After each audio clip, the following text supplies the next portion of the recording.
Outubro de 1962. O planeta inteiro continuava girando normalmente. Crianças iam para a escola. Empresários abriam suas lojas. Famílias jantavam juntas. Casais faziam planos para o fim de semana. Em aparência, era apenas mais um mês qualquer. Mas, silenciosamente, o mundo caminhava sobre uma linha tão fina quanto uma folha de papel. A poucos quilômetros da costa americana, navios soviéticos atravessavam o Atlântico carregando equipamentos militares. Em Cuba, mísseis nucleares eram instalados. Em Washington, mapas cobriam grandes mesas de madeira, enquanto generais discutiam possibilidades que nenhum ser humano jamais havia enfrentado. Pela primeira vez na história, a humanidade possuía capacidade suficiente para destruir a si mesma em poucas horas. E ninguém sabia exatamente o que o outro lado faria. Durante 13 dias, o planeta viveu o momento mais perigoso de toda a Guerra Fria. Hoje conhecemos esse episódio como a crise dos mísseis de Cuba. Mas existe um detalhe que raramente aparece nos livros de história. Os dois lados acreditavam possuir razão. Os dois lados acreditavam compreender perfeitamente a situação. Os dois lados tinham especialistas brilhantes, militares experientes, diplomatas, economistas, analistas de inteligência. Homens treinados durante décadas para tomar decisões sob enorme pressão. Mesmo assim, quase provocaram a maior tragédia da história da civilização. Anos depois, documentos secretos revelariam algo assustador. Os Estados Unidos acreditavam que Cuba possuía muito menos armas nucleares do que realmente possuía. Os soviéticos imaginavam que os americanos estavam preparados para atacar imediatamente. Os dois governos interpretavam incorretamente diversas informações. Os dois lados preenchiam lacunas de conhecimento com histórias que pareciam perfeitamente coerentes. Ninguém estava mentindo. Todos estavam apenas tentando transformar incerteza em certeza. Talvez esse seja o comportamento mais antigo da mente humana. Desde os primeiros grupos de caçadores, sobreviver dependia de compreender rapidamente aquilo que acontecia ao redor. Um ruído entre as árvores precisava receber uma explicação imediata. Era vento? Era um predador? Era outro grupo de humanos? Esperar todas as evidências poderia significar morrer. Então nosso cérebro desenvolveu uma extraordinária capacidade de construir narrativas. Essa habilidade nos trouxe até aqui, mas também criou um problema. Continuamos contando histórias, mesmo quando deveríamos admitir que ainda não sabemos. Imagine montar um quebra-cabeça de 1000 peças. Você encontra apenas 100. Mesmo assim, decide desenhar as 900 peças restantes. Depois de algum tempo, esquece que desenhou. Passa a acreditar que aquela imagem sempre existiu. É exatamente assim que nossa mente funciona. Recebemos fragmentos da realidade. Preenchemos os espaços vazios. E, pouco depois, confundimos imaginação com conhecimento. Foi exatamente isso que aconteceu durante aqueles 13 dias. Cada nova informação era interpretada através das crenças que já existiam. Cada silêncio parecia esconder intenções. Cada movimento era visto como confirmação das próprias suspeitas. A dúvida desaparecia. As histórias cresciam. E quanto mais completas essas histórias pareciam, mais perigosas se tornavam. Existe uma ironia extraordinária nessa história. O mundo não foi salvo porque alguém tinha absoluta certeza do que fazer. Foi salvo porque, em determinado momento, algumas pessoas tiveram coragem de admitir exatamente o contrário. John Kennedy recusou recomendações que pareciam óbvias. Nikita Khrushchev abandonou posições que antes defendia com firmeza. Alguns oficiais decidiram não apertar botões que poderiam iniciar uma guerra irreversível. Todos eles fizeram algo extremamente raro. Aceitaram a possibilidade de estarem errados. E essa dúvida salvou centenas de milhões de vidas. Talvez pareça uma história distante dos mercados financeiros, Mas não é. A mesma mente que quase iniciou uma guerra nuclear é a mente que compra ações durante uma bolha. É a mente que vende tudo durante um pânico. É a mente que acredita ter encontrado a estratégia perfeita. É a mente que insiste em uma operação perdedora apenas porque mudar de opinião parece insuportável. Mudam os cenários. Mudam os personagens. O cérebro permanece praticamente o mesmo. Ao longo da história, algumas das maiores catástrofes econômicas nasceram exatamente desse mecanismo. A Enron acreditava ser invencível. A Kodak acreditava que a fotografia digital jamais substituiria os filmes. A Nokia acreditava dominar para sempre o mercado de celulares.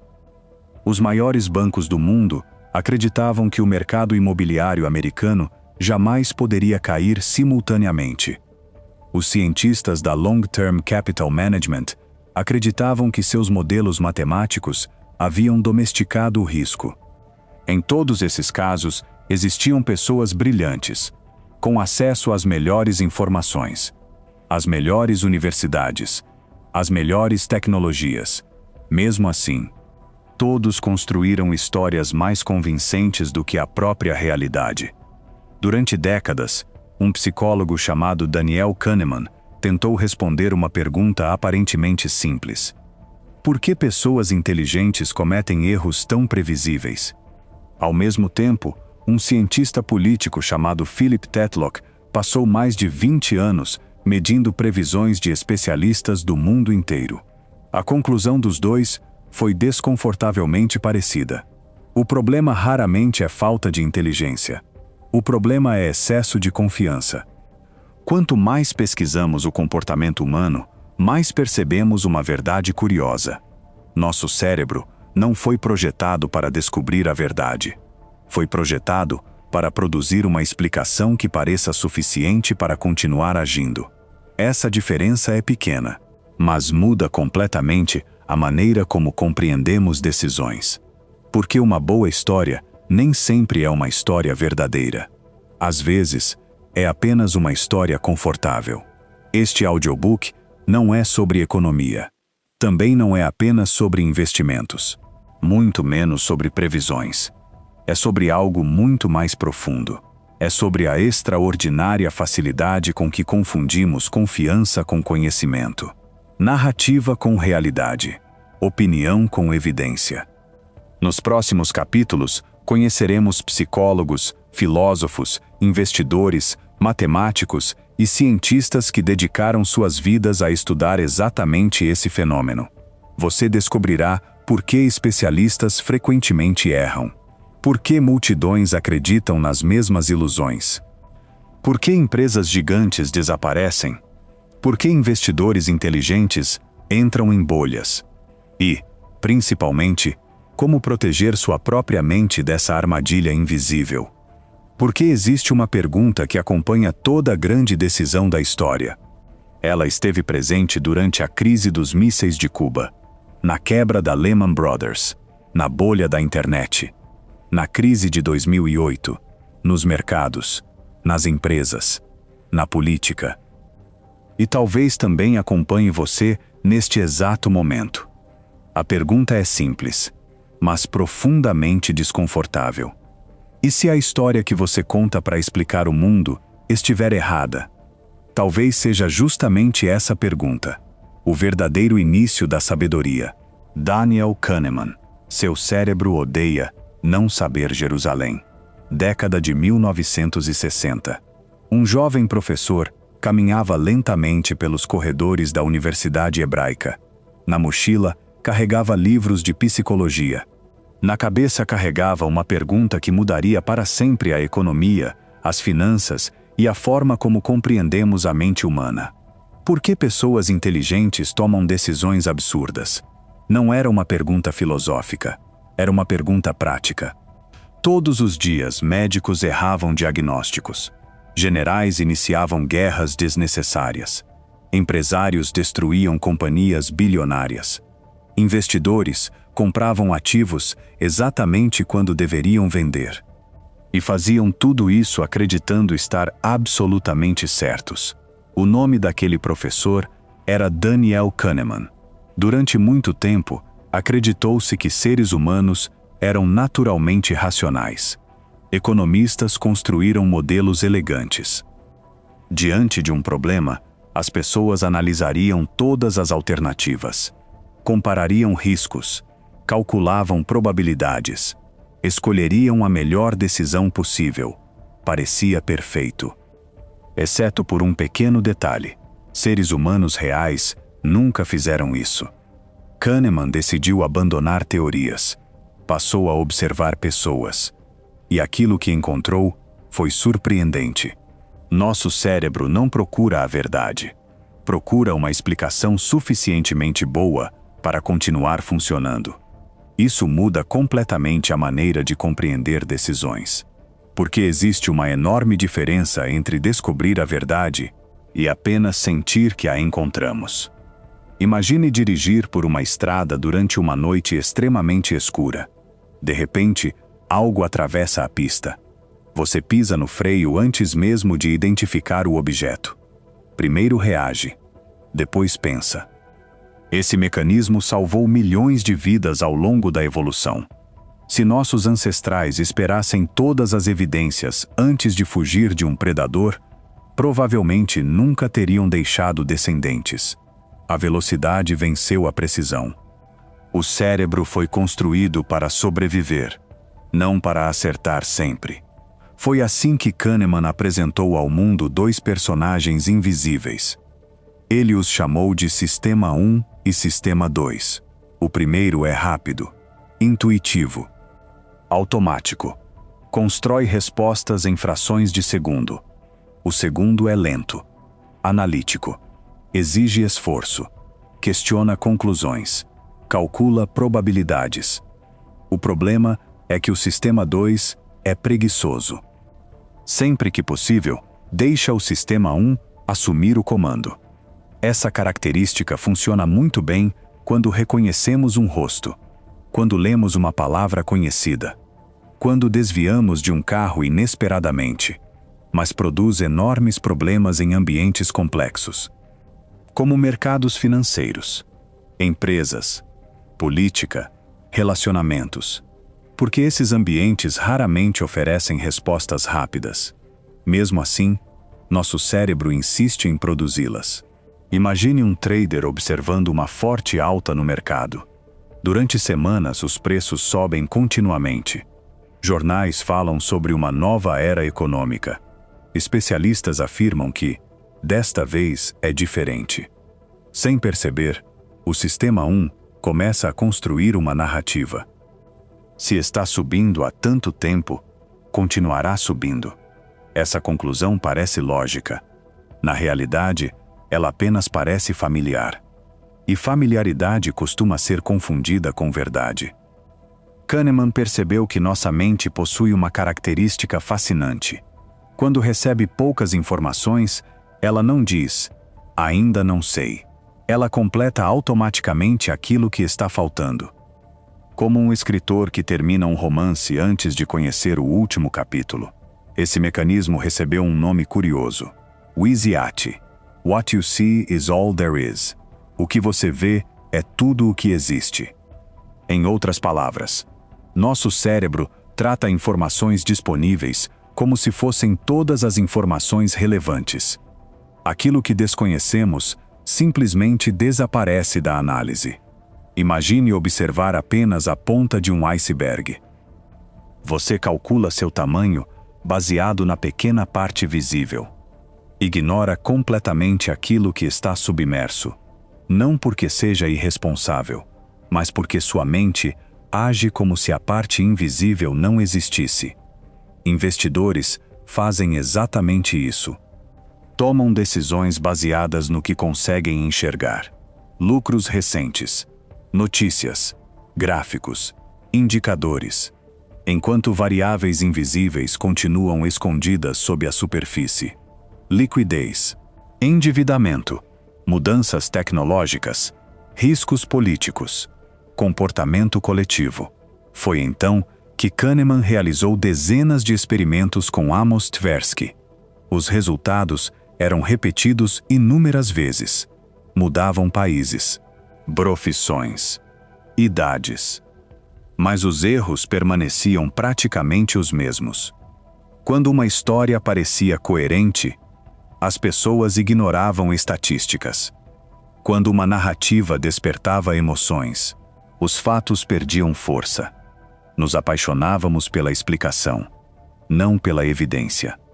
Talvez nenhum episódio da história ilustre isso tão bem quanto o desastre do ônibus espacial Challenger. Janeiro de 1986. Milhões de pessoas assistiam ao lançamento ao vivo pela televisão. Entre os passageiros estava Christa McAuliffe, a primeira professora escolhida para viajar ao espaço. Era um momento histórico, uma celebração do progresso humano. 73 segundos depois da decolagem, o ônibus espacial explodiu diante do mundo inteiro. 7 pessoas morreram. Durante semanas, muitos acreditaram tratar-se de um acidente imprevisível, mas não era. Meses depois, a comissão de investigação revelou algo perturbador. Engenheiros da empresa responsável pelos anéis de vedação haviam alertado repetidamente sobre os riscos de lançamento em temperaturas muito baixas. Os dados existiam, os testes existiam, os alertas existiam. Então por que a decisão foi tomada? Porque a narrativa construída era mais forte do que as evidências. A NASA acumulava anos de sucesso. O cronograma precisava ser cumprido. A pressão política era enorme. A mente humana começou a contar uma história confortável. Vai dar certo. E quando uma boa história domina uma organização, os fatos passam a parecer detalhes. Esse é exatamente o mecanismo estudado por Kahneman. Primeiro surge uma narrativa. Depois, selecionamos apenas as informações que a confirmam. Tudo aquilo que ameaça essa narrativa torna-se inconveniente. Sem perceber, deixamos de investigar. Passamos apenas a defender. É assim que bolhas financeiras começam. É assim que empresas quebram. É assim que investidores transformam uma posição pequena em uma catástrofe.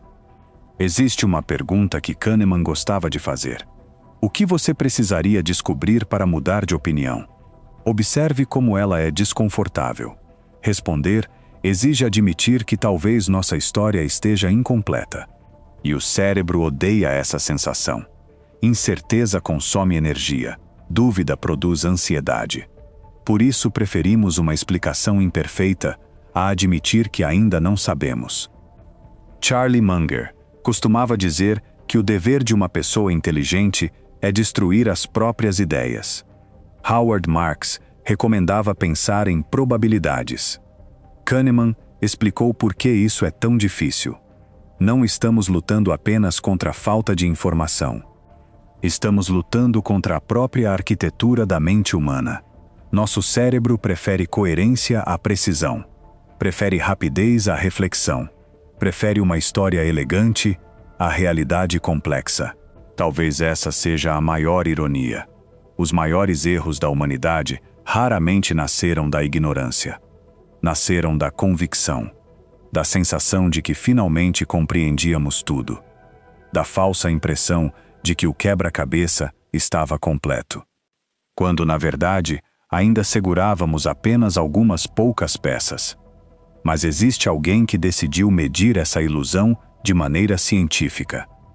Durante mais de 20 anos, acompanhou milhares de previsões feitas pelos maiores especialistas do planeta.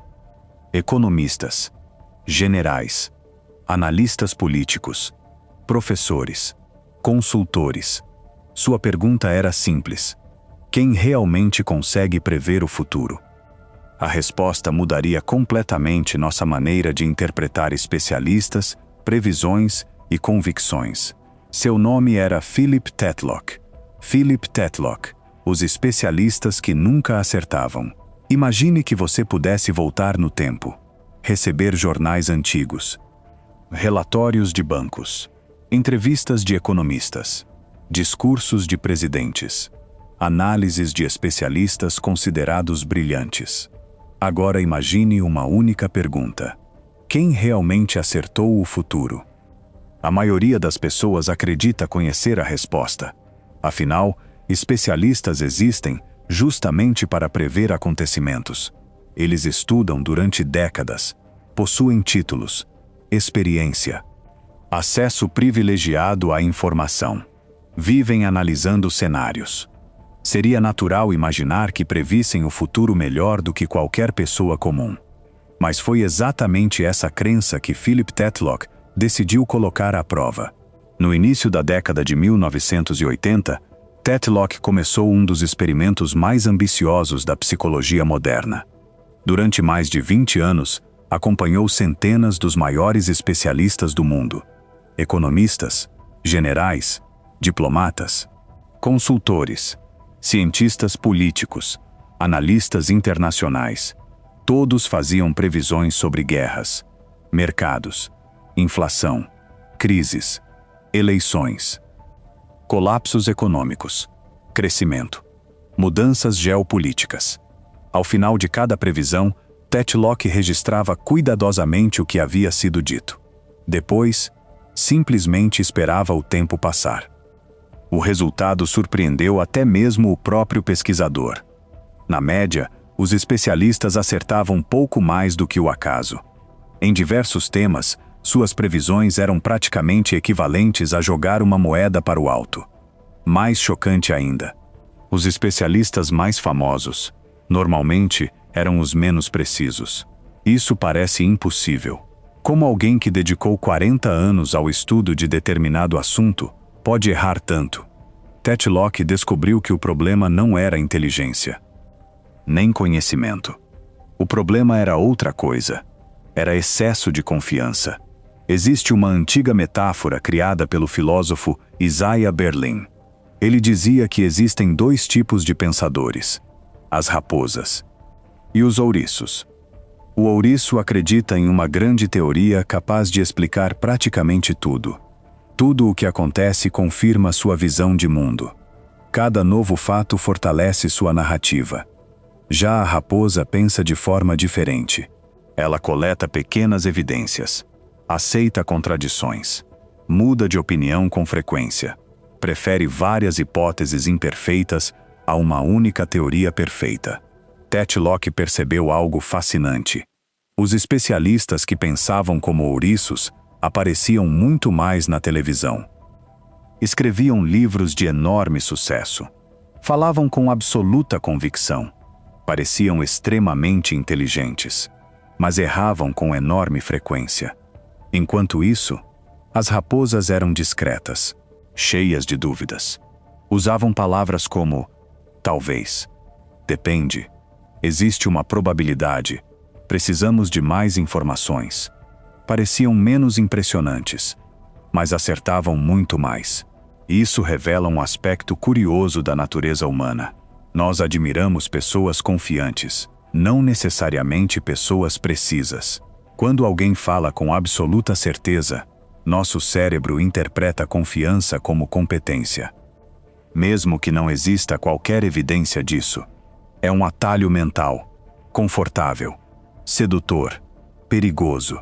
Essa ilusão ficou evidente em um dos acontecimentos mais importantes do século XXI.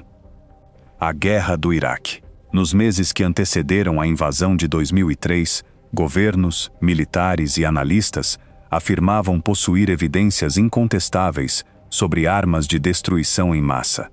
As entrevistas eram categóricas. Os discursos transmitiam segurança. As manchetes pareciam definitivas. Poucos ousavam levantar dúvidas. Questionar era visto quase como ingenuidade. O mundo caminhava com convicção, mas caminhava sobre uma hipótese. Anos depois, descobriu-se que aquelas armas nunca foram encontradas. A decisão havia sido construída sobre uma narrativa extremamente convincente e profundamente equivocada. Tetlock não queria apenas mostrar que especialistas erravam, queria descobrir se alguém conseguia fazer melhor. Essa resposta surgiu anos depois, no chamado Good Judgment Project. Milhares de pessoas comuns participaram de um torneio internacional de previsões. professores, programadores, enfermeiros, engenheiros, estudantes. Nenhum deles era considerado uma celebridade intelectual. Mesmo assim, um pequeno grupo começou a se destacar. Essas pessoas passaram a ser conhecidas como superprevisores. O que eles tinham de diferente? Não possuíam QI extraordinário. Não tinham acesso privilegiado a informações secretas. Também não faziam previsões espetaculares. Na verdade, faziam exatamente o oposto.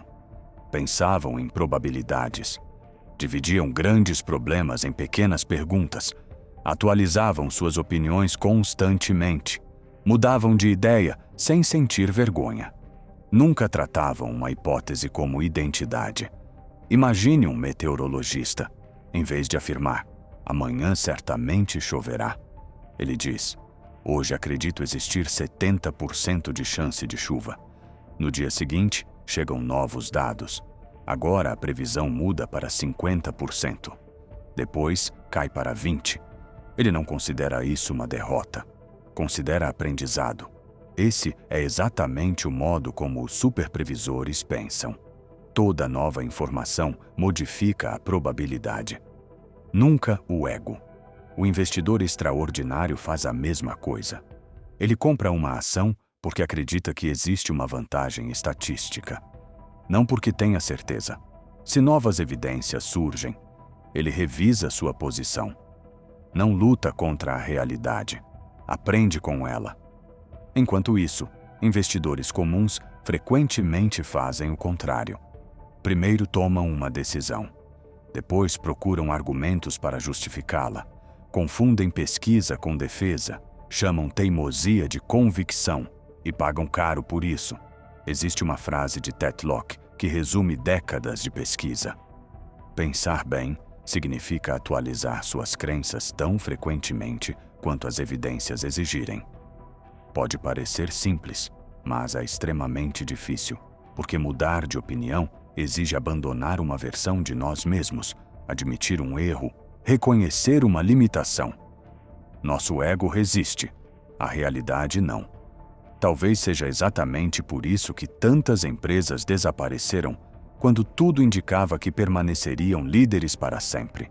Elas não ignoraram apenas a tecnologia, ignoraram evidências, ignoraram mudanças, ignoraram sinais, porque acreditavam já compreender completamente o futuro. A primeira delas inventou a própria inovação que destruiria seu negócio, mas escolheu acreditar que nada mudaria. Seu nome era Kodak. Kodak, a empresa que inventou o futuro e não acreditou nele, Rochester, Nova York. Ano de 1975. Em um pequeno laboratório da Kodak, um jovem engenheiro conectava fios, baterias e um estranho conjunto de lentes a uma caixa improvisada. O equipamento pesava mais de 3 quilos. Precisava de quase 20 segundos para registrar uma única imagem. A fotografia tinha apenas 0,01 megapixel. Hoje pareceria um brinquedo. Naquela época, era uma máquina do tempo. O nome do engenheiro era Steven Sasson. Sem saber, ele acabara de construir a primeira câmera digital da história. Quando apresentou o protótipo aos executivos da empresa, a reação foi curiosa. Alguns sorriram, outros demonstraram interesse.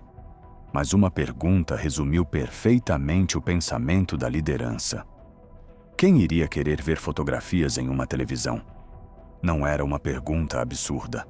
Naquele momento, fazia sentido. A Kodak dominava praticamente todo o mercado mundial de filmes fotográficos. Milhões de pessoas compravam rolos de filme. Pagavam pela revelação. Compravam álbuns. A empresa lucrava em cada etapa desse processo. Ela não vendia apenas câmeras, vendia um ecossistema inteiro e extremamente lucrativo. A invenção de Steven Sasson representava uma ameaça direta a esse modelo. Se as fotografias se tornassem digitais, quem compraria filmes? Quem pagaria pela revelação? Quem pisaria em uma loja de fotografia? A câmera digital não ameaçava apenas um produto, ameaçava toda a lógica financeira da companhia. E foi exatamente aí que a mente humana entrou em ação.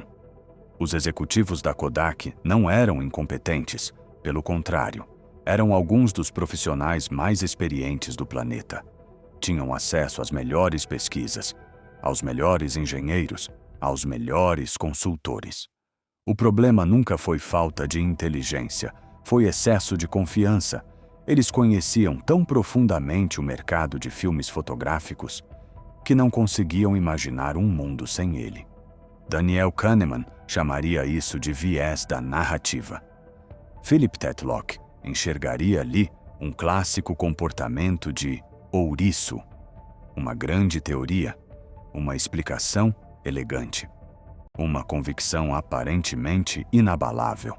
A fotografia sempre dependerá do filme. Quanto mais sucesso a empresa acumulava, mais essa história parecia verdadeira. Mas a realidade não tem compromisso com nossas narrativas. Enquanto a Kodak protegia seu passado, outras empresas começaram a construir o futuro. Canon, Sony, Nikon, mais tarde, Apple, Samsung, Google. A revolução digital não pediu autorização, ela simplesmente aconteceu. Durante anos, os sinais ficaram cada vez mais evidentes. As câmeras digitais melhoravam rapidamente. Os computadores tornavam-se populares. A internet aproximava pessoas. Compartilhar imagens começava a ser mais importante do que imprimi-las. Mesmo assim, dentro da Kodak existia uma sensação perigosa.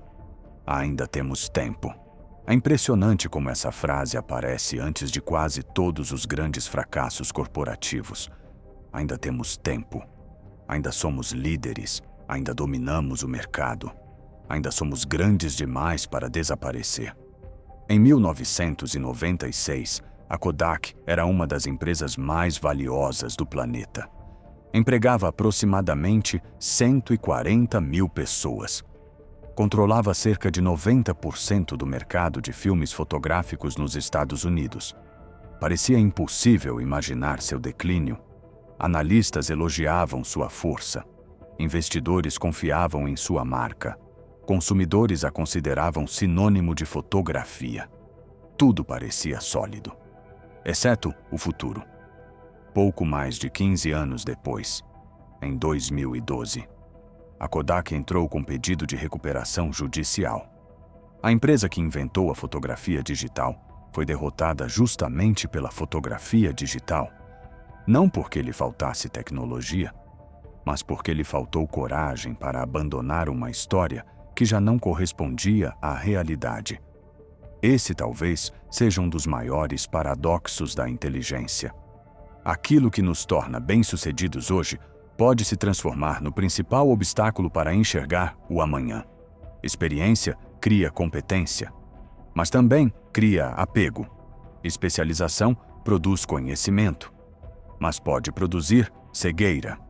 Quanto mais tempo investimos em determinada ideia, mais difícil se torna abandoná-la. Nos mercados financeiros acontece exatamente o mesmo.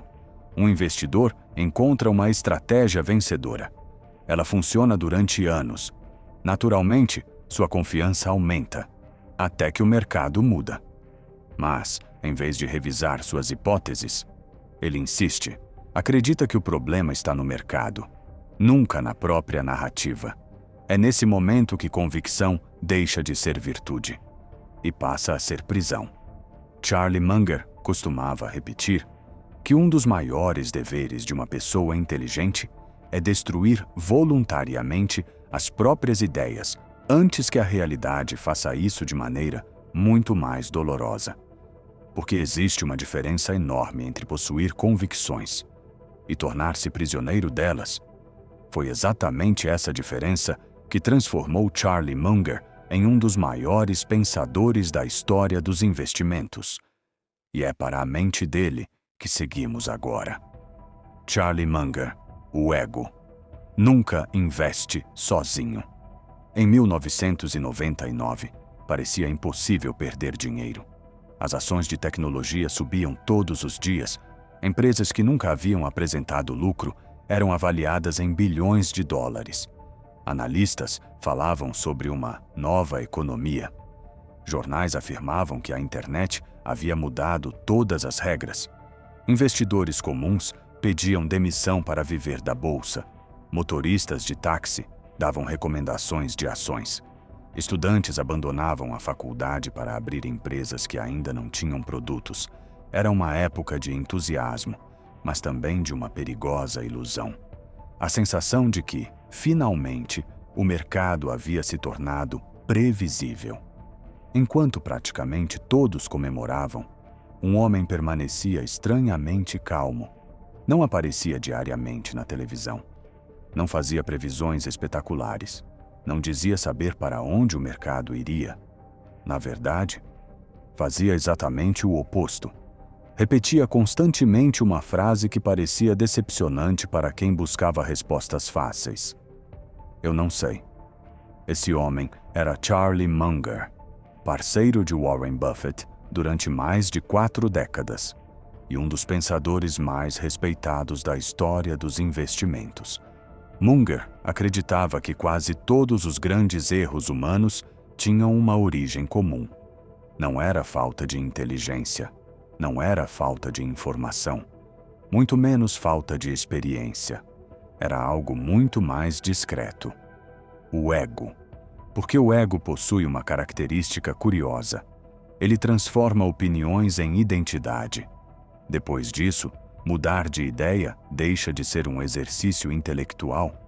Passa a parecer uma ameaça pessoal. Imagine um arquiteto. Durante meses, ele desenha um edifício. Cada detalhe recebe atenção. Cada cálculo é revisado.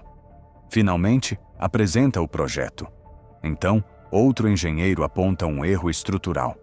Existem 2 possibilidades. A primeira, o arquiteto agradece, corrige o projeto, evita um desastre. A segunda, ele ignora o alerta porque admitir o erro machucaria seu orgulho. A diferença entre essas 2 reações não é técnica, é psicológica.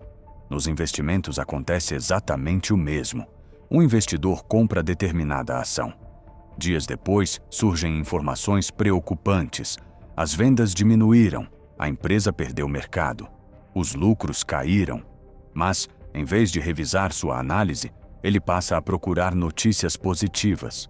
Assiste apenas aos analistas que concordam com sua posição. Lê apenas os relatórios favoráveis. Ignora tudo aquilo que produz desconforto. Sem perceber, deixou de pesquisar. Agora apenas se defende. Munger chamava esse comportamento de uma coleção de tendências psicológicas humanas. Ele estudou durante décadas como nossa mente sabota nossas próprias decisões e chegou a uma conclusão simples. Os erros raramente acontecem isoladamente. Eles se combinam. Um viés reforça o outro. O excesso de confiança alimenta o viés de confirmação. O viés de confirmação fortalece o apego emocional. O apego emocional impede a revisão da tese. Quando percebemos, já não estamos defendendo uma ideia, estamos defendendo nosso ego. Por isso Munger nunca acreditou que uma única disciplina fosse suficiente para compreender o mundo. Economia explica parte da realidade. Psicologia explica outra. Biologia acrescenta uma nova perspectiva. Matemática oferece limites. História mostra padrões. Física ensina consequências. Quanto mais lentes utilizamos, menor a chance de sermos enganados por uma única narrativa. Foi assim que surgiu um dos conceitos mais famosos de sua filosofia, os modelos mentais. Imagine observar uma cidade através de apenas uma janela. Você verá uma rua, alguns prédios, algumas pessoas. Agora imagine subir até o topo de uma montanha. A mesma cidade continua existindo, mas sua compreensão muda completamente. Modelos mentais funcionam dessa maneira. Eles ampliam o campo de visão.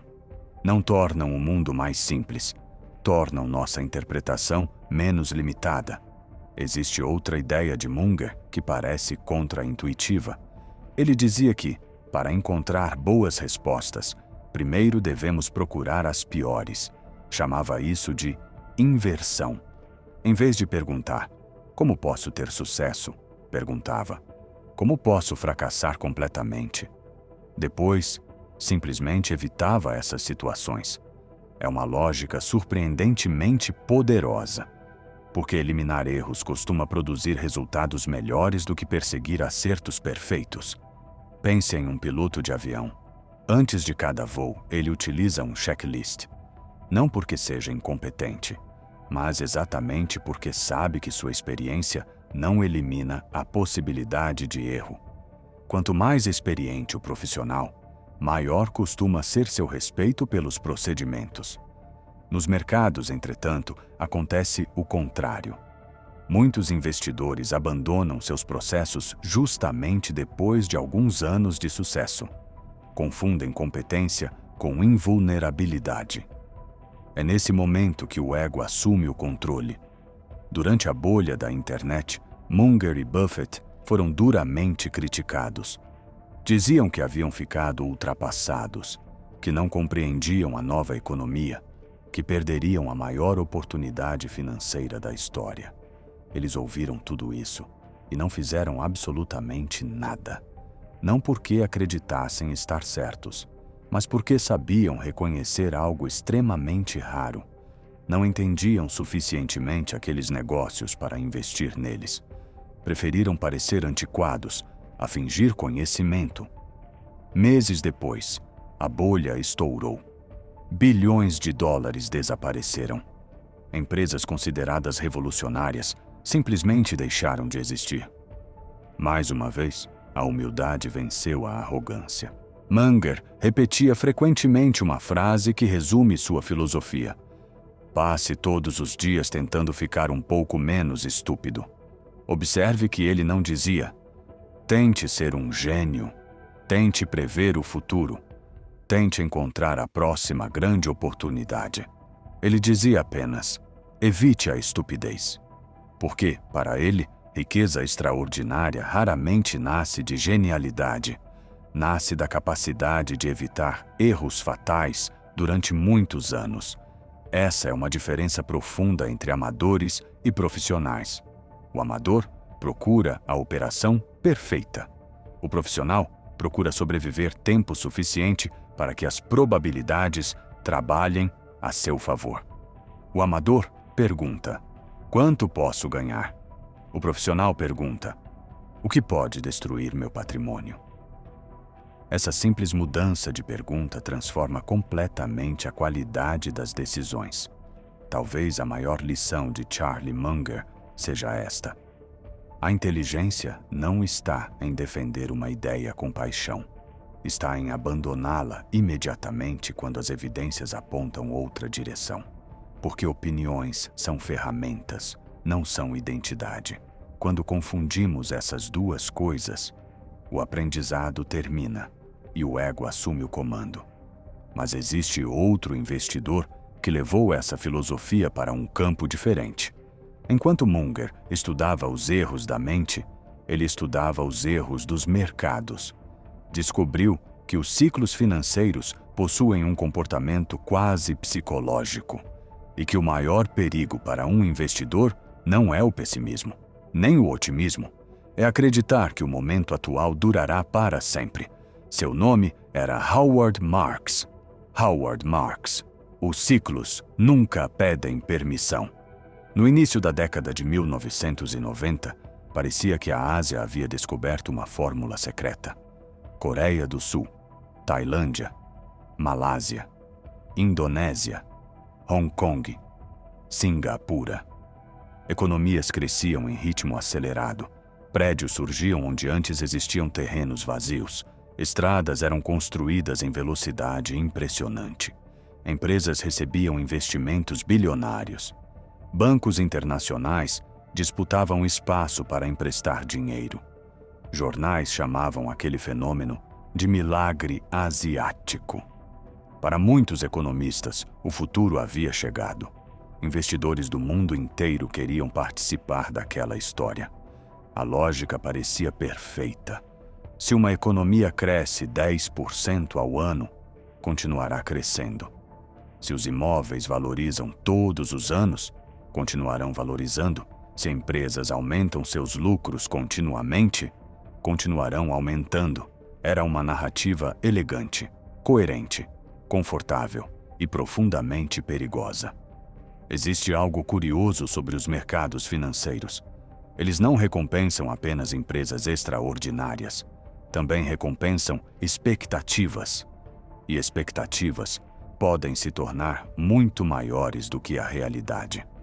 Foi exatamente isso que Howard Marks passou décadas estudando. Enquanto a maioria dos analistas tentava descobrir qual seria o próximo grande investimento, Marks fazia uma pergunta completamente diferente. O que todos estão assumindo como verdade? Porque é justamente aí que os maiores riscos costumam nascer. Howard Marks nunca acreditou em previsões. Na verdade, costumava dizer que existem apenas 2 tipos de pessoas que fazem previsões: as que não sabem e as que não sabem que não sabem. A frase provoca risos, mas esconde uma enorme profundidade. Mercados são sistemas complexos. Milhões de pessoas tomam decisões simultaneamente.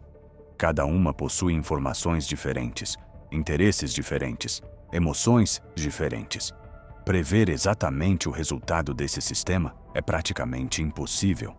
Então, o que resta? Preparação. Enquanto muitos investidores gastam energia tentando adivinhar o futuro, Marks prefere compreender onde estamos dentro do ciclo. Porque tudo aquilo que sobe sem limites, eventualmente encontra limites. Tudo aquilo que cai indefinidamente, eventualmente encontra compradores. Mercados respiram, expandem, contraem, exageram, corrigem e repetem esse comportamento há centenas de anos.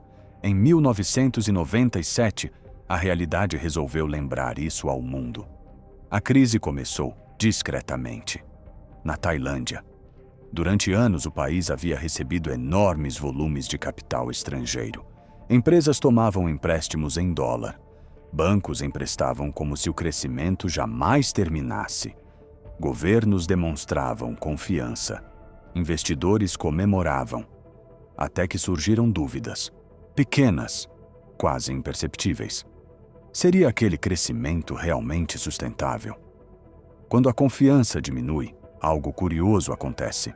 As pessoas passam a fazer exatamente o contrário do que faziam semanas antes.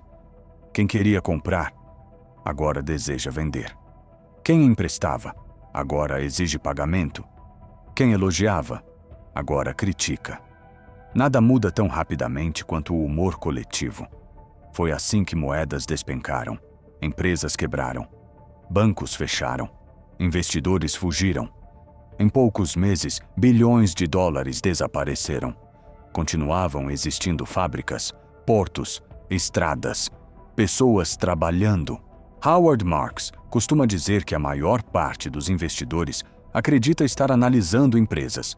Na realidade, está analisando expectativas. Essa diferença parece pequena, mas muda tudo. Imagine 2 empresas absolutamente idênticas. Mesmos lucros, mesmo faturamento, mesmo crescimento. A primeira é considerada uma promessa extraordinária. A segunda é vista como uma empresa comum. Qual delas representa o maior risco? A resposta quase sempre surpreende. Não é a empresa, é a expectativa. Quando todos esperam perfeição, qualquer pequena decepção se transforma em desastre. Marx chamou esse fenômeno de pensamento de segundo nível. O pensamento de primeiro nível pergunta: essa empresa é boa? O pensamento de segundo nível pergunta: todo mundo já sabe que essa empresa é boa? O primeiro nível diz: a economia está crescendo. O segundo pergunta: esse crescimento já está totalmente refletido nos preços? O primeiro nível observa os fatos. O segundo observa como as pessoas interpretam os fatos. E, nos mercados, essa diferença vale bilhões. Existe um motivo pelo qual tantos investidores compram no topo e vendem no fundo. Eles confundem preço com qualidade. Quando tudo sobe, imaginam que ficou mais seguro. Quando tudo cai, acreditam que ficou mais perigoso. Howard Marks enxerga exatamente o contrário. Quanto maior o entusiasmo coletivo, maior tende a ser o risco. Quanto maior o medo, maiores podem ser as oportunidades. Não porque o mercado seja irracional o tempo inteiro, mas porque seres humanos são emocionais o tempo inteiro.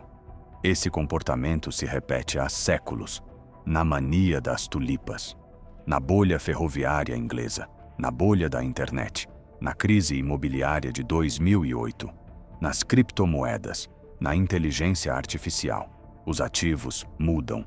A psicologia permanece. Primeiro surge uma boa ideia, depois uma grande oportunidade. Em seguida, nasce a euforia. Logo depois, a certeza. E é justamente quando todos têm certeza que o perigo costuma ser maior. Howard Marks escreveu certa vez uma frase que se tornou um clássico entre investidores. O maior risco não está em comprar ativos ruins, está em pagar caro demais por ativos excelentes. Essa talvez seja uma das ideias mais contraintuitivas das finanças. Uma excelente empresa pode ser um péssimo investimento. E uma empresa mediana pode representar uma excelente oportunidade. Tudo depende do preço. Tudo depende das expectativas. Tudo depende do ciclo. Foi exatamente esse tipo de raciocínio que fez Howard Marks atravessar diversas crises, preservando o patrimônio enquanto outros perdiam fortunas. Ele nunca tentou descobrir o próximo movimento do mercado. Tentou compreender o estado emocional do mercado. Quando todos estavam eufóricos, ficava mais cauteloso. Quando todos estavam desesperados, começava a procurar oportunidades. Não porque acreditasse possuir poderes especiais, mas porque sabia que multidões raramente permanecem equilibradas por muito tempo. Existe uma frase atribuída a Warren Buffett que resume perfeitamente essa filosofia. Seja cauteloso quando os outros são gananciosos. Seja ganancioso quando os outros são cautelosos. Muitos repetem essa frase. Poucos conseguem praticá-la, porque agir contra a multidão produz desconforto. Quando todos compram, vender parece loucura. Quando todos vendem, comprar parece insanidade. Mas investir nunca foi um concurso de popularidade. É um exercício permanente de independência intelectual. Howard Marks também nos lembra que existe uma enorme diferença entre prever e preparar. Prever significa acreditar que sabemos o que acontecerá. Preparar significa aceitar que não sabemos. O investidor que tenta prever constrói posições baseadas em certezas. O investidor preparado constrói portfólios capazes de sobreviver a diferentes cenários. Essa distinção parece sutil. Na prática, ela separa quem permanece décadas no mercado de quem desaparece após a primeira grande crise. Talvez seja essa a principal lição dos ciclos. Eles nunca pedem permissão para começar, nunca avisam quando terminarão e jamais repetem exatamente a mesma forma. Mudam os ativos, mudam as tecnologias, mudam os países, mas existe algo que permanece constante: o comportamento humano. É justamente por isso que estudar psicologia frequentemente produz mais vantagem do que tentar adivinhar o próximo indicador econômico. Mas havia um grupo de homens que acreditava ter encontrado uma maneira de eliminar justamente essa incerteza. Matemáticos brilhantes, economistas renomados, 2 vencedores do Prêmio Nobel. Eles construíram modelos sofisticados, acreditavam que o risco finalmente podia ser medido, controlado e praticamente domesticado. Durante alguns anos, pareceu que estavam certos, até que o mercado resolveu ensinar uma das lições mais caras da história das finanças. Essa história começa com um fundo chamado Long Term Capital Management. Nassim Nicholas Taleb. O problema nunca foi o cisne negro. Greenwich, Connecticut, ano de 1994. Em um elegante escritório cercado por telas, gráficos e computadores, um grupo de alguns dos homens mais inteligentes do planeta acreditava ter encontrado a fórmula definitiva para ganhar dinheiro. Não eram aventureiros, nem especuladores impulsivos. Eram matemáticos, físicos, economistas, especialistas em probabilidade. Entre eles estavam Robert Merton e Myron Scholes, pesquisadores que revolucionaram a teoria financeira e que poucos anos depois receberiam o Prêmio Nobel de Economia. Ao lado deles, John Meriwether, uma das maiores estrelas de Wall Street. Juntos, criaram um fundo chamado Long Term Capital Management, ou simplesmente LTCM. A proposta parecia extraordinária. Em vez de apostar na direção do mercado, o fundo explorava pequenas diferenças de preço entre ativos muito parecidos. Se dois títulos públicos apresentavam preços ligeiramente diferentes, compravam um, vendiam o outro. Esperavam que, inevitavelmente, os preços convergissem.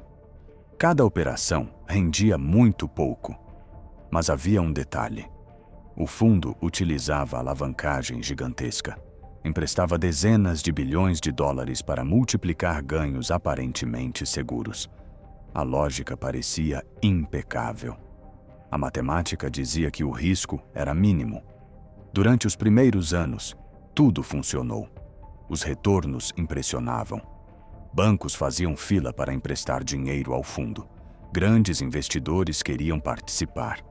Revistas chamavam seus gestores de gênios.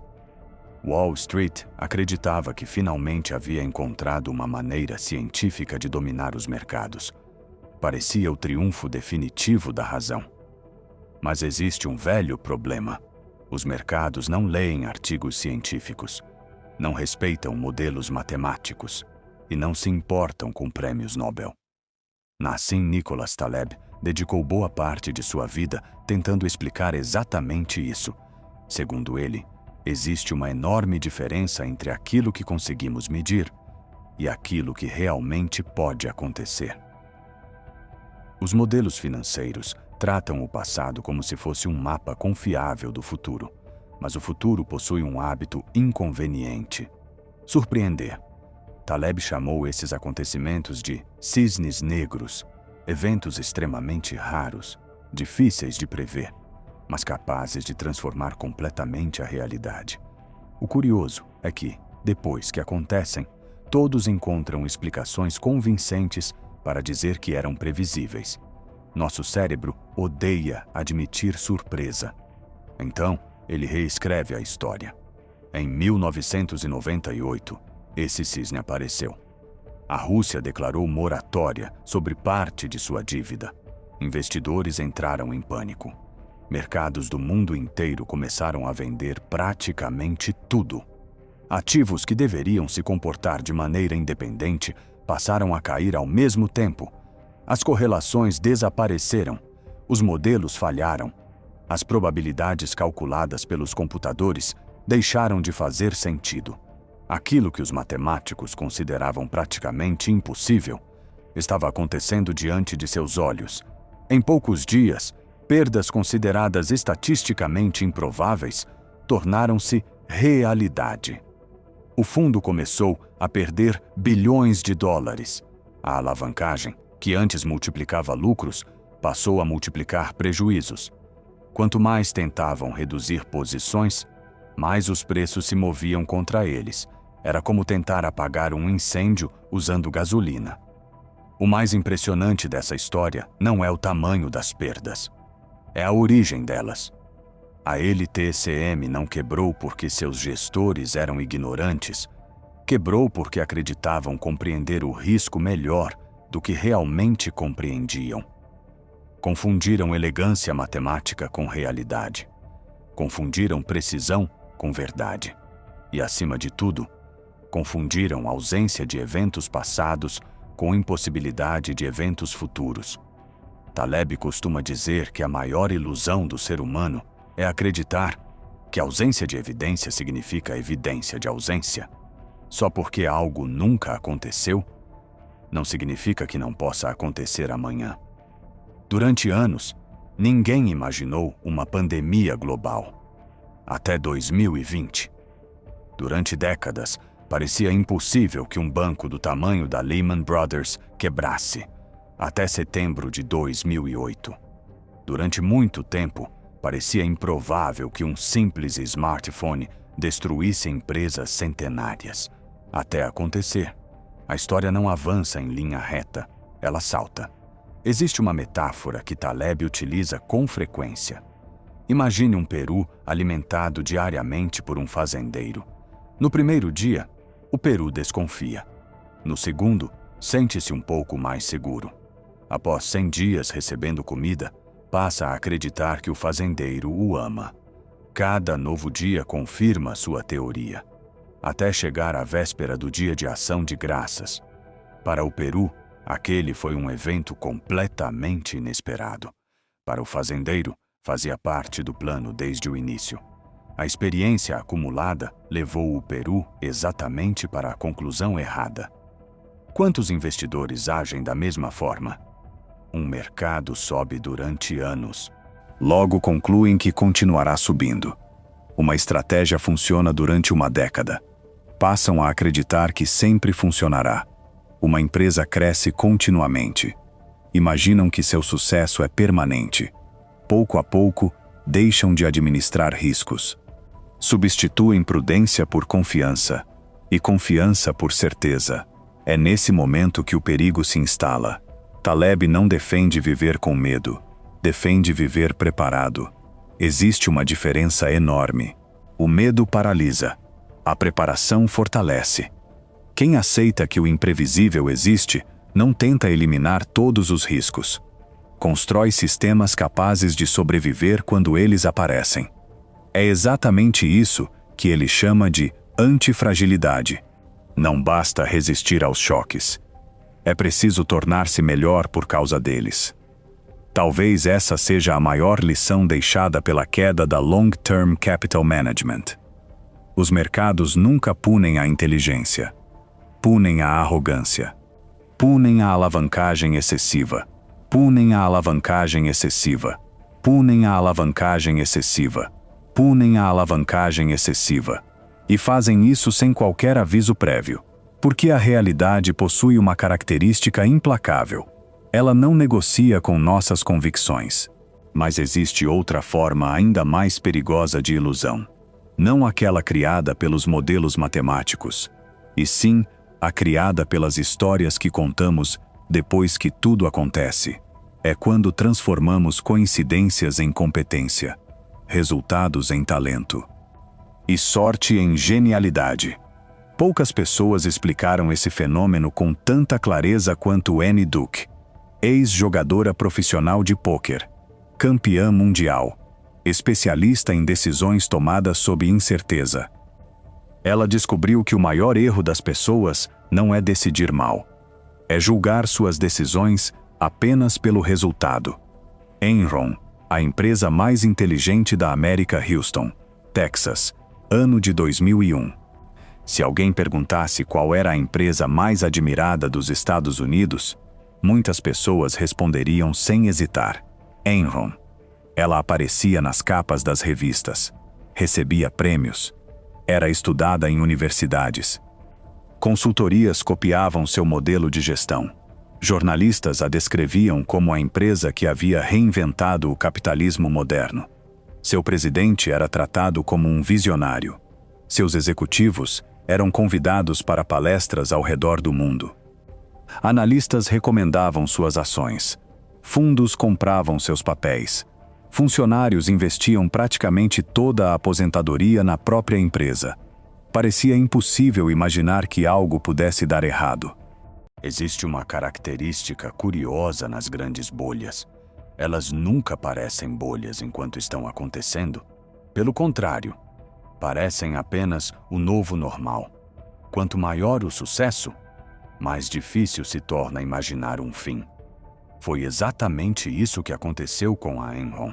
A empresa nasceu atuando no setor de energia, mas, pouco a pouco, passou a vender uma ideia muito mais sedutora. Não era apenas uma companhia de gás, era uma empresa de tecnologia, uma empresa de inovação, uma empresa capaz de criar mercados onde antes não existia nada. Essa narrativa encantava investidores. Quanto mais complexo se tornava o negócio, mais genial ele parecia. Pouquíssimas pessoas compreendiam exatamente como a Enron ganhava dinheiro. E, curiosamente, isso parecia aumentar sua credibilidade. Existe um velho princípio da psicologia.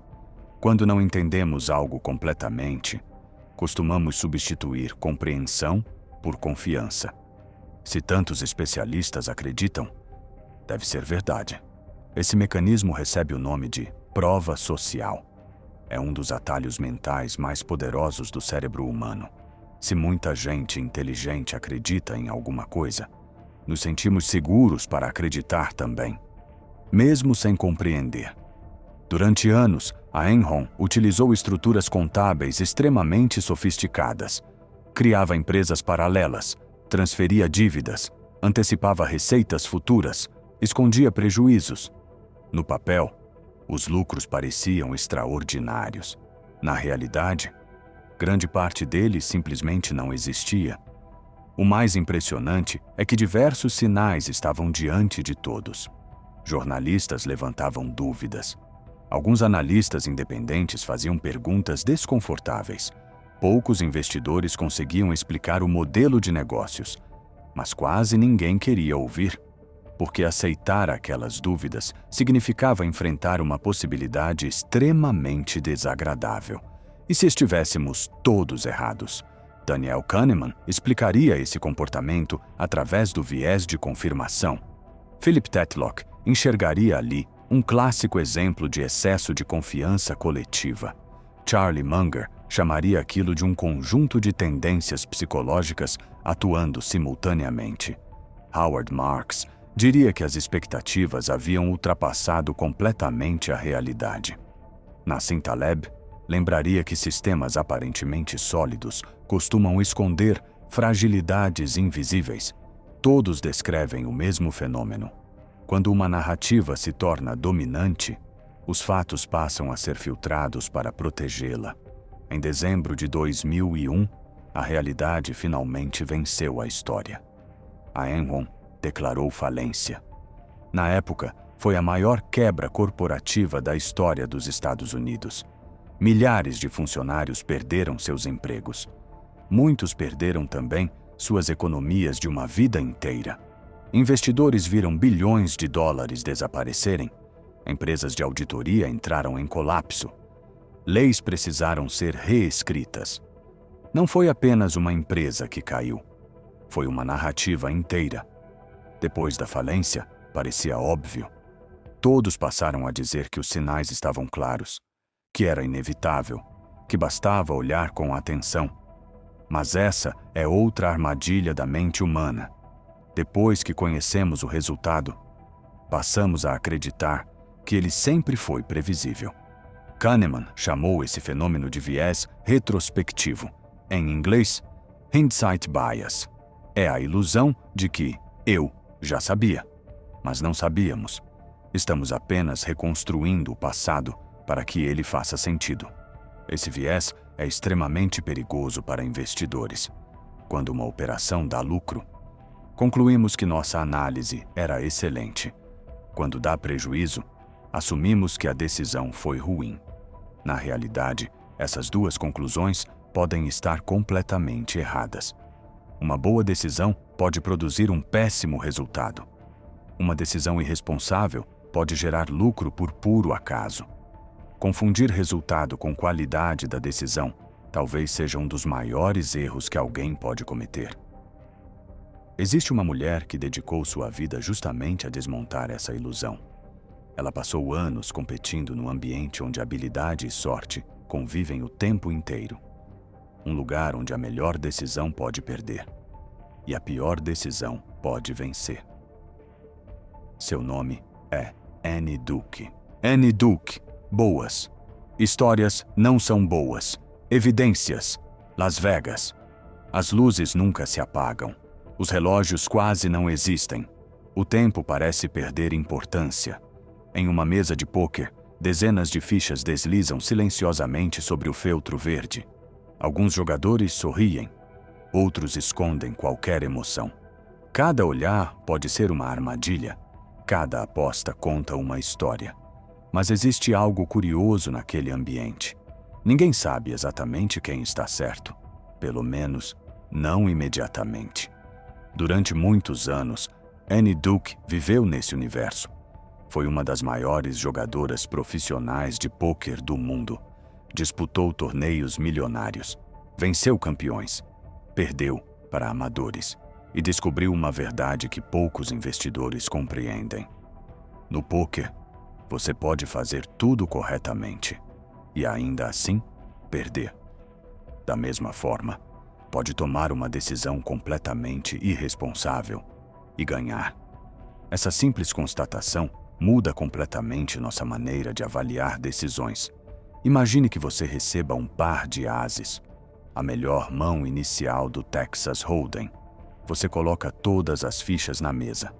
Seu adversário paga a aposta com uma combinação claramente inferior. Matematicamente, você possui enorme vantagem. As cartas são abertas. Inacreditavelmente, o adversário vence. O que isso significa?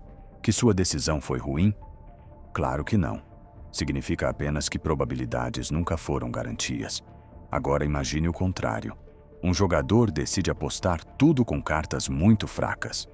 A decisão é péssima. Mas, por pura sorte, as cartas seguintes favorecem exatamente aquela combinação improvável. Ele vence. Todos o aplaudem. Ele mesmo passa a acreditar que jogou brilhantemente. Na realidade, foi apenas beneficiado pelo acaso. É exatamente aqui que Annie Duke identifica um dos maiores erros da mente humana. Ela deu a esse fenômeno um nome simples: resulting. Julgar a qualidade de uma decisão apenas pelo resultado que ela produziu. Parece um erro pequeno. Na verdade, ele está presente em praticamente todas as áreas da vida. Um empresário assume um risco enorme. A empresa cresce. Conclui que sua estratégia era genial. Outro empresário toma uma decisão extremamente prudente. Uma crise inesperada reduz seus lucros. Todos dizem que ele errou. Talvez nenhum dos dois julgamentos seja verdadeiro. Nos mercados financeiros, isso acontece diariamente. Um investidor compra uma ação sem qualquer análise.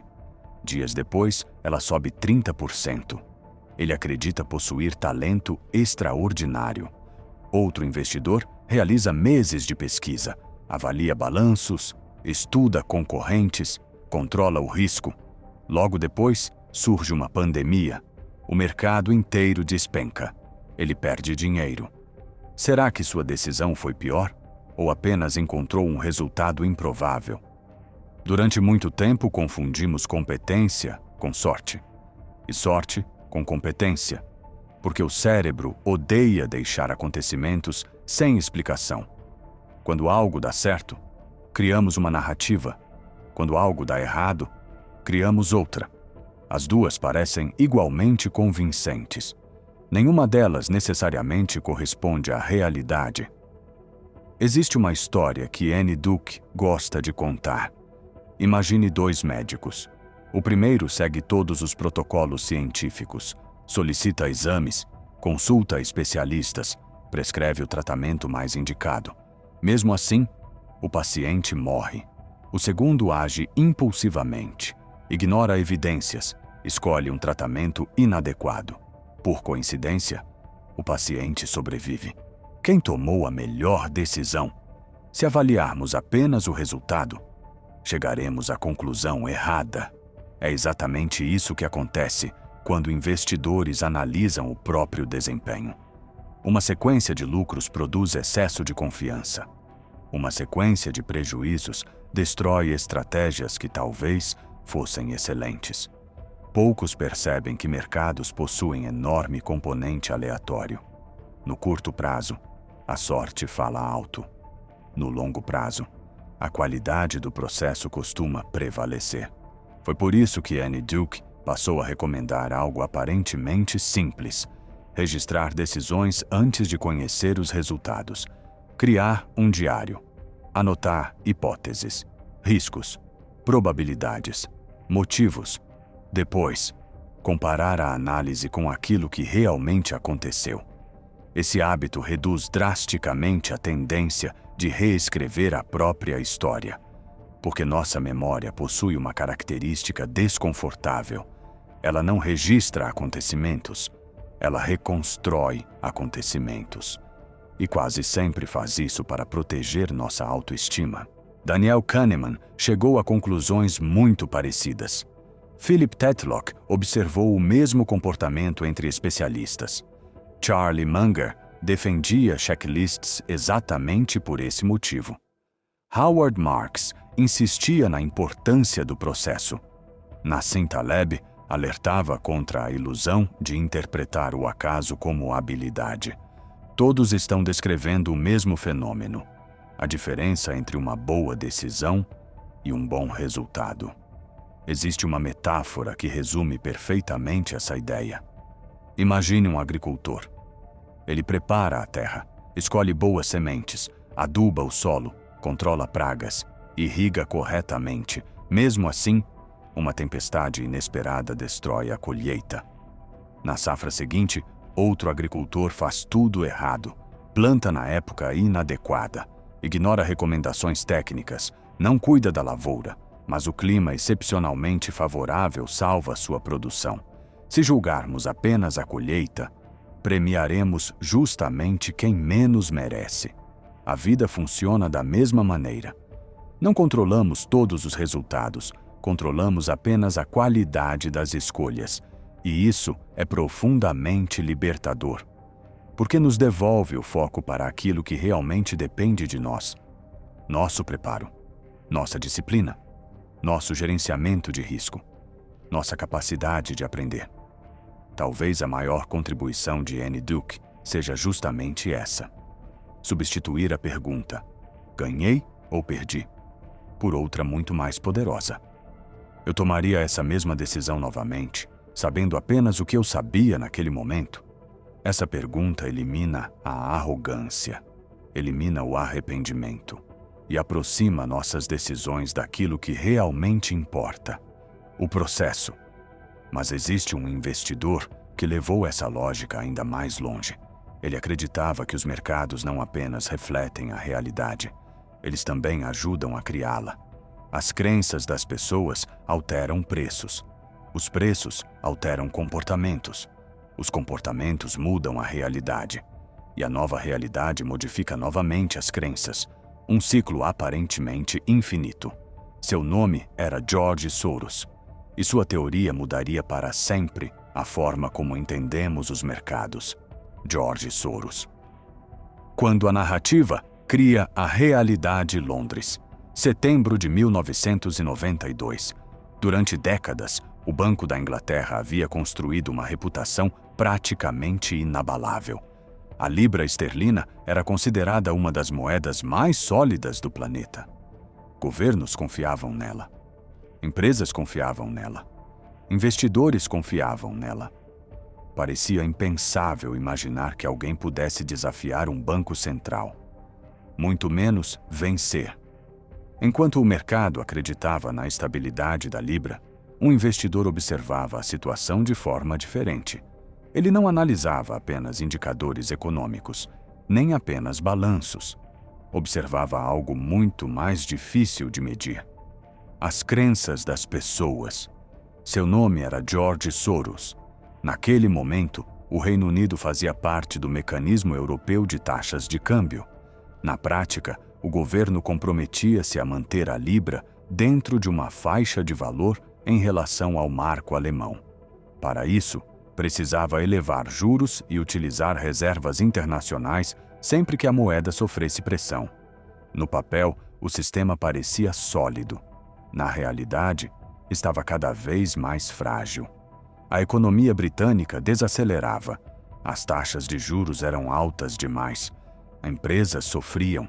O desemprego aumentava. Mesmo assim, o governo insistia em defender a cotação da libra. A narrativa oficial dizia que tudo estava sob controle. Mas Soros enxergava outra história. Ele acreditava que aquela política simplesmente não poderia durar. Em vez de perguntar, o que o governo está dizendo?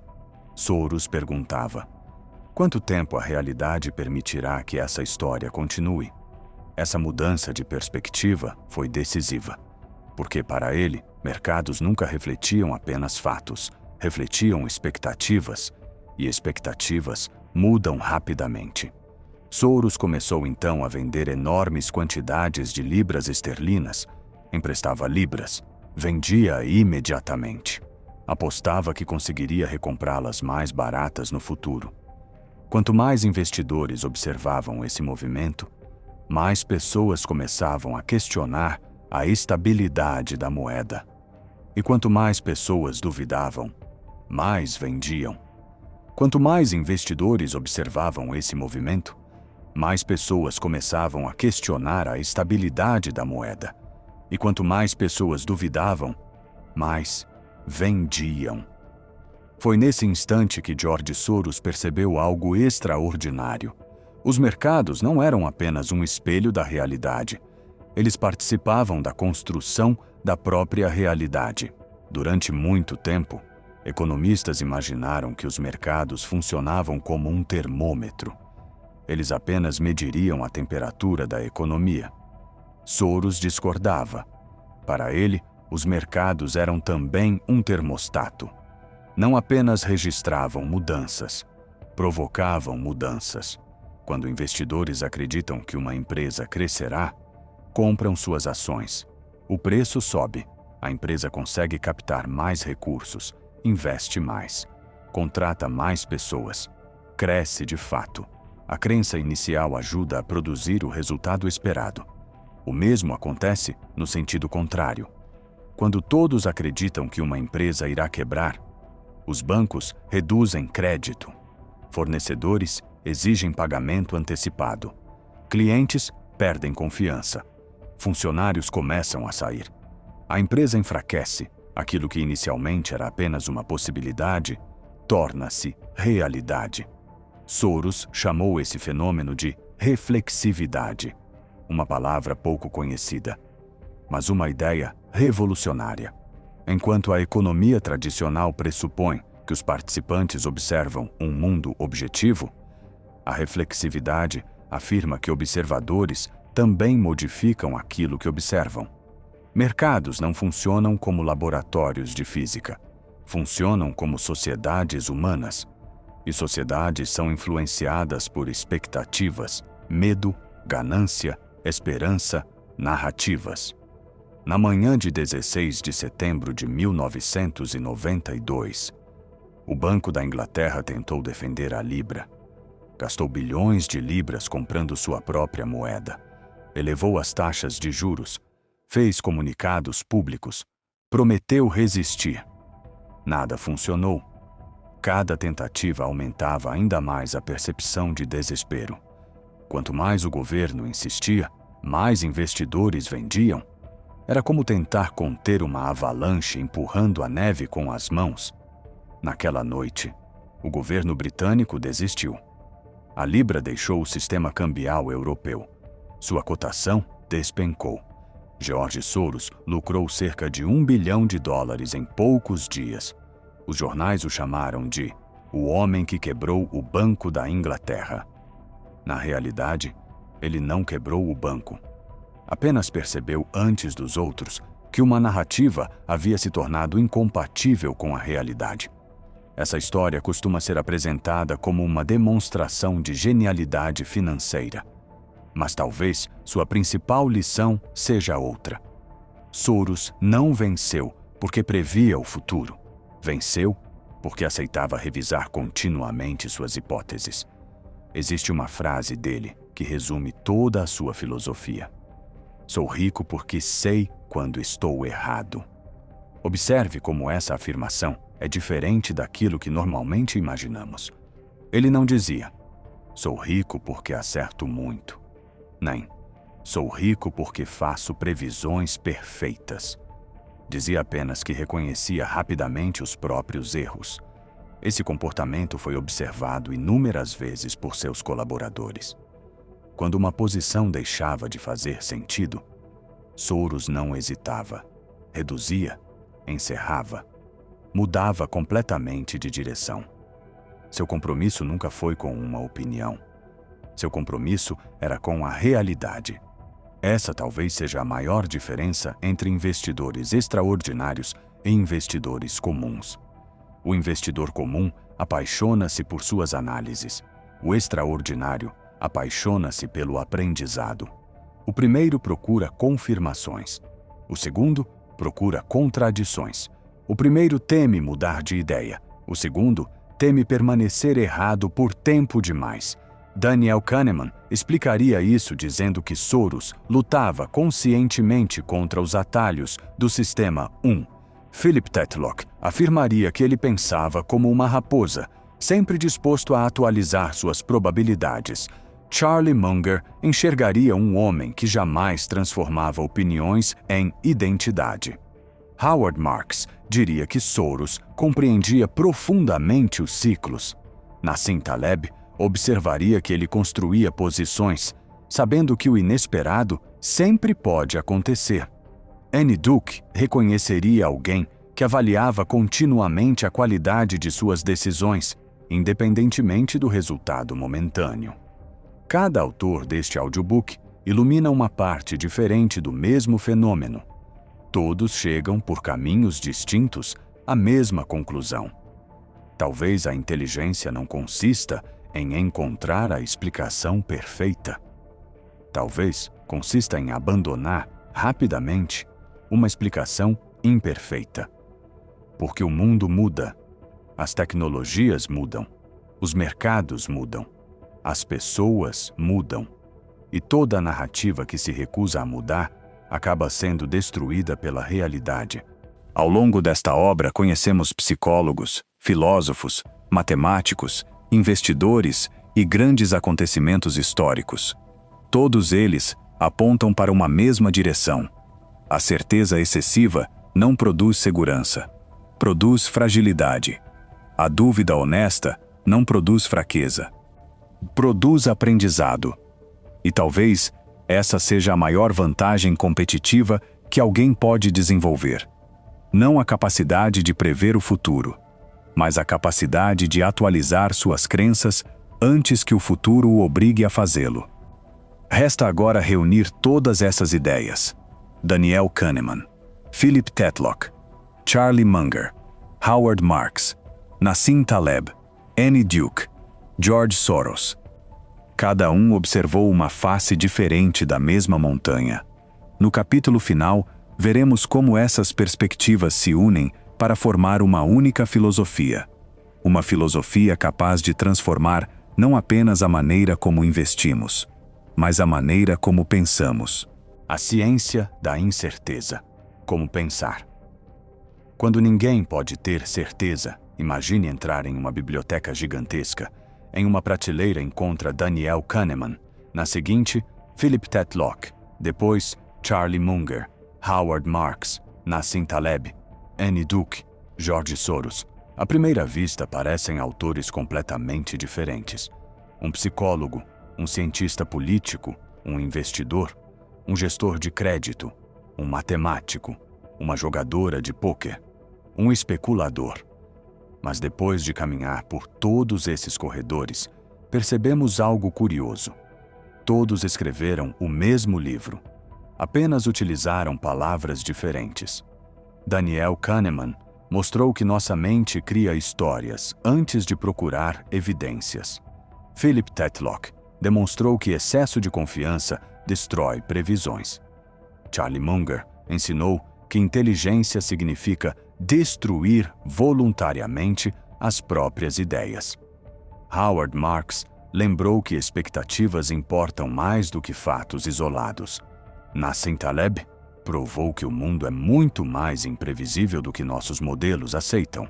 Annie Duke separou decisões de resultados. George Soros revelou que crenças podem alterar a própria realidade.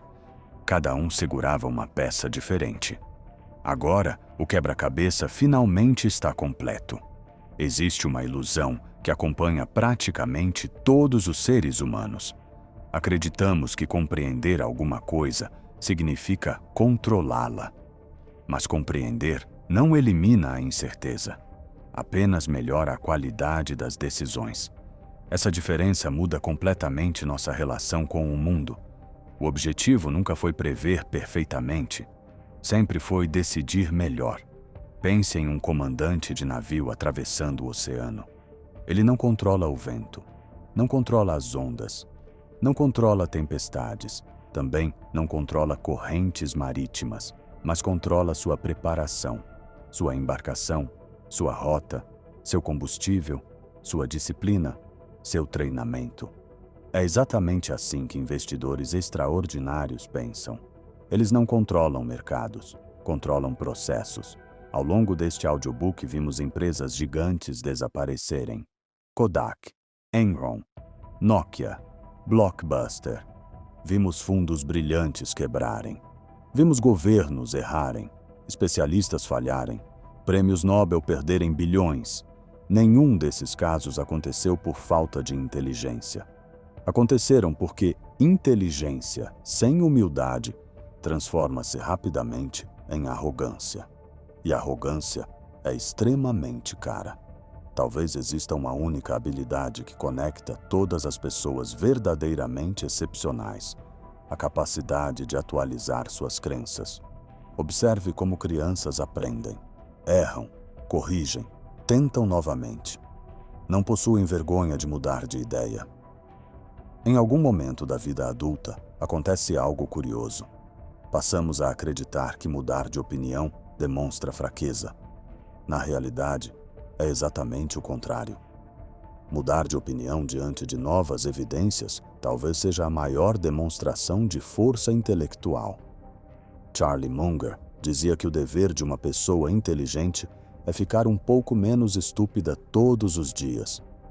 Essa frase parece simples, mas talvez esconda uma filosofia inteira, porque aprender raramente significa adicionar conhecimento. Frequentemente, significa remover ilusões, remover excessos de confiança, remover certezas desnecessárias, remover narrativas confortáveis, até enxergarmos a realidade com maior clareza. Daniel Kahneman mostrou que nosso cérebro prefere respostas rápidas. Tetlock ensinou que as melhores decisões normalmente são lentas. Taleb lembrou que o inesperado sempre chegará. Howard Marks ensinou que ciclos nunca desaparecem. Annie Duke explicou que resultados não validam decisões. Soros mostrou que a realidade muda continuamente. Quando juntamos todas essas ideias, nasce um novo modelo mental. Não perguntar quem está certo, mas perguntar qual hipótese explica melhor os fatos neste momento. Perceba a diferença. Hipóteses podem ser atualizadas, certezas não. Talvez seja exatamente por isso que a ciência evolui. Cientistas não tentam provar eternamente que estavam certos, tentam descobrir onde estavam errados. Cada erro melhora a teoria. Cada experimento elimina uma ilusão. Mercados funcionam da mesma maneira. Os melhores investidores não colecionam previsões corretas. Colecionam erros bem aprendidos. Existe uma pergunta que pode transformar completamente sua forma de decidir. Antes de qualquer investimento, antes de qualquer grande escolha, antes de qualquer opinião importante, pergunte a si mesmo: que evidência me faria mudar de ideia? Se você não consegue responder, talvez já tenha deixado de pensar. Talvez esteja apenas defendendo uma identidade.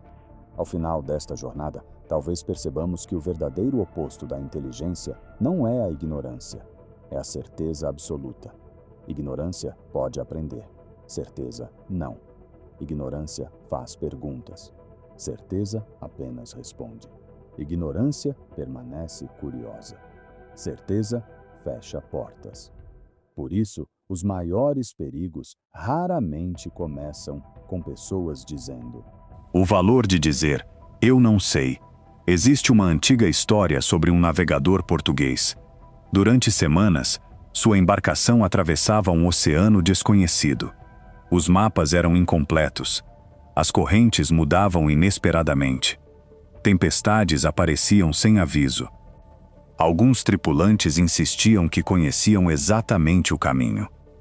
Outros acreditavam que monstros habitavam o fim do mar. O capitão apenas observava, consultava as estrelas, o vento, as marés. E, todas as noites, fazia pequenos ajustes na rota. Jamais dizia, agora tenho certeza. Dizia apenas, com as informações de hoje, este parece ser o melhor caminho. Talvez essa seja uma das definições mais elegantes de inteligência. Ao longo deste audiobook, viajamos por guerras, crises financeiras, laboratórios, mesas de pôquer e salas de reunião. Visitamos a crise dos mísseis de Cuba, o desastre do Challenger, a queda da Kodak, a arrogância da Enron, a crise asiática, a Long-Term Capital Management, a libra esterlina de George Soros. Cada história parecia diferente, mas todas escondiam exatamente o mesmo personagem, a mente humana. Daniel Kahneman mostrou que nosso cérebro odeia lacunas. Quando não conhece toda a história, ele inventa o restante. Philip Tetlock provou que especialistas excessivamente confiantes costumam errar mais do que aqueles que convivem bem com a dúvida. Charlie Munger ensinou que destruir uma ideia pode ser mais valioso do que defendê-la. Howard Marks lembrou que mercados vivem de ciclos, e ciclos castigam quem acredita que, desta vez, será diferente.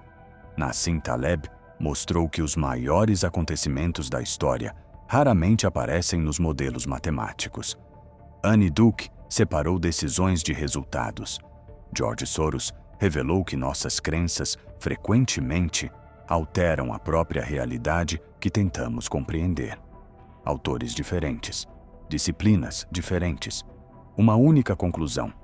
A maior ameaça ao pensamento nunca foi a ignorância, sempre foi a ilusão da certeza, porque a ignorância faz perguntas, a certeza interrompe perguntas, a ignorância continua aprendendo, a certeza começa a defender, a ignorância permanece curiosa. A certeza transforma opiniões em identidade. E quando isso acontece, aprender deixa de ser possível. Existe uma frase atribuída ao físico Richard Feynman que resume toda uma filosofia de vida. O primeiro princípio é que você não deve enganar a si mesmo. E você é a pessoa mais fácil de enganar. Talvez seja exatamente por isso que tantas pessoas inteligentes cometem erros extraordinários. Não porque lhes falte capacidade, mas porque passam a confiar mais nas próprias narrativas do que na realidade. E a realidade possui um hábito inconveniente. Ela nunca negocia. Pense novamente na crise dos mísseis de Cuba.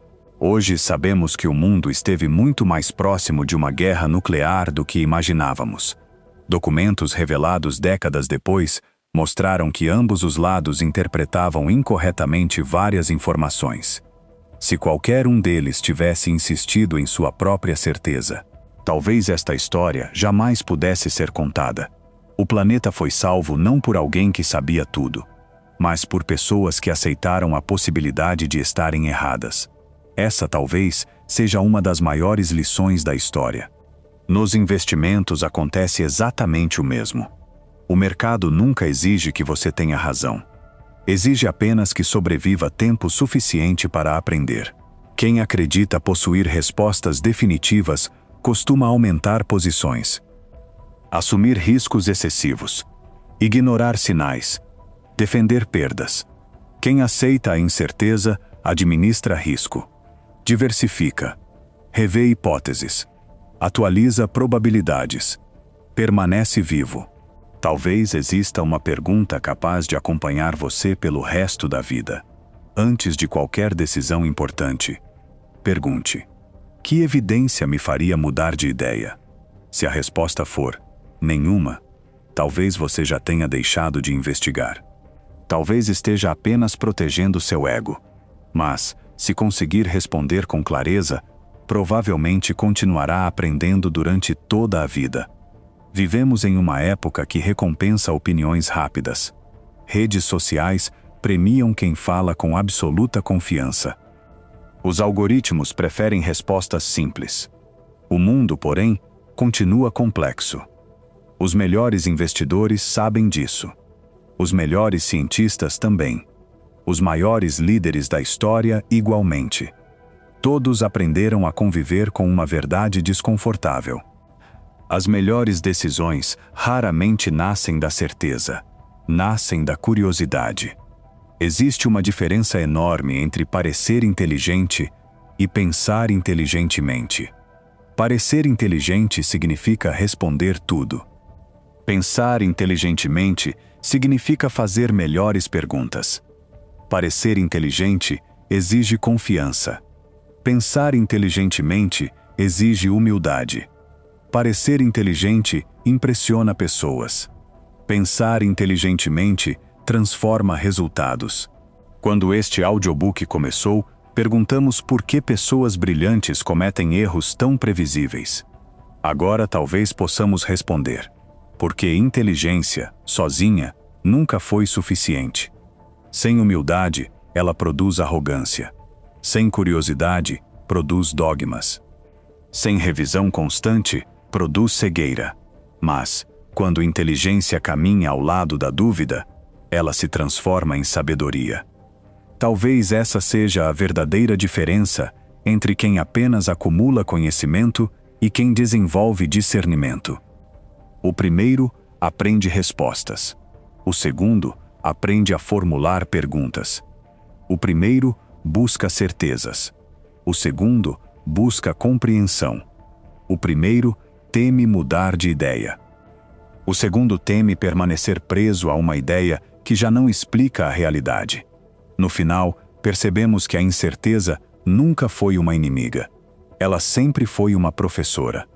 É ela que obriga cientistas a pesquisar, empresários a inovar, investidores a administrar riscos, líderes a ouvir opiniões diferentes, seres humanos a continuar aprendendo. A incerteza não impede boas decisões. Ela torna boas decisões necessárias. Talvez seja exatamente por isso que Sócrates, há mais de 2000 anos, afirmou: "Só sei que nada sei." Durante séculos, muitos interpretaram essa frase como um sinal de ignorância. Hoje, podemos enxergá-la de outra maneira. Talvez ela represente o maior ato de honestidade intelectual já pronunciado. Porque admitir os limites do próprio conhecimento não nos torna menores. Nos torna capazes de continuar crescendo. Se este audiobook pudesse deixar apenas uma ideia com você, seria esta: não tenha medo de mudar de opinião. Tenha medo de permanecer preso a uma história apenas porque ela é confortável. O mundo continuará mudando. Os mercados continuarão mudando. Você também mudará. E talvez a maior vantagem competitiva do século XXI não seja saber mais. Seja aprender mais rápido do que as próprias certezas envelhecem. Porque, no final, a verdadeira sabedoria nunca esteve em dizer, "eu tenho razão." Ela sempre esteve na coragem de dizer, "talvez eu ainda não tenha visto toda a história."